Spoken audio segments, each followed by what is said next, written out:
أكثر من 60 حالة وفاة لأطفال في غامبيا. تقول منظمة الصحة العالمية إنها قد تكون مرتبطة بعقاقير للسعال أنتجتها شركة أدوية في الهند.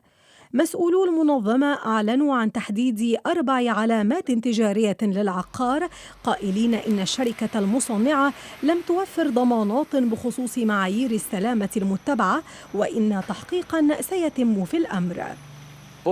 العقاقير الأربعة تستخدم لعلاج السعال ونزلات البرد، وهي منتجة من قبل شركة مايدين فارماسيوتيكال في الهند.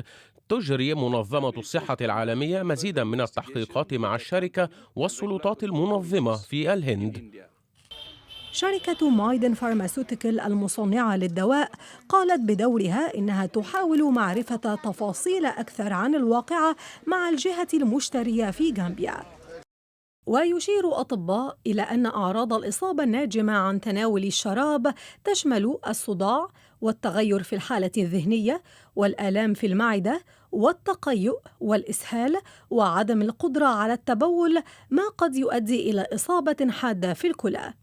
ومع انتظار انتهاء التحقيق، قالت منظمة الصحة العالمية إن مادتين ملوثتين عثر عليهما في التحاليل المخبرية للأدوية قد تكونا السبب وراء حالات الإصابة والوفاة. المشكله حصلت بسبب ادويه مكسبات للطعم اتحطت على ادويه الكحه.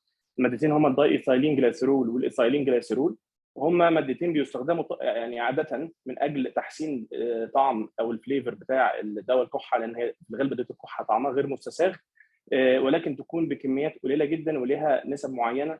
فمن الواضح ان هي بيسموها لو سيفتي مارجن، يعني الادويه دي لو زادت عن حد معين بيبقى السيفتي مارجن بتاعتها قليله وفعلا ممكن تسبب مشكله. فمن الواضح ان هي اتحطت كنوع من الخطا التصنيعي من الشركه الهنديه بصوره اعلى من المفروض، بصوره ازيد من المفروض، مما ادى الى اصابات بعشرات الاطفال ووفاه عشرات الاطفال. ويبلغ حجم الإنتاج السنوي لشركة مايدن فارماسيوتيكال أكثر من مليار قرص دواء، ويتجاوز مليوني زجاجة شراب ونحو 600 مليون كبسولة و18 مليون حقنة.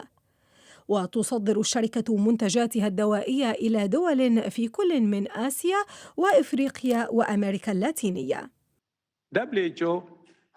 منظمة الصحة العالمية أشارت إلى أن الشركة المصنعة قد تكون باعت الأدوية الملوثة إلى غامبيا فقط، لكنها حذرت من خطر عالمي قد يكون ناجماً عن بيع هذه العقاقير في دول أخرى عبر أسواق غير رسمية، أو استخدام المواد الملوثة في أدوية أخرى تم تصديرها أو توزيعها محلياً.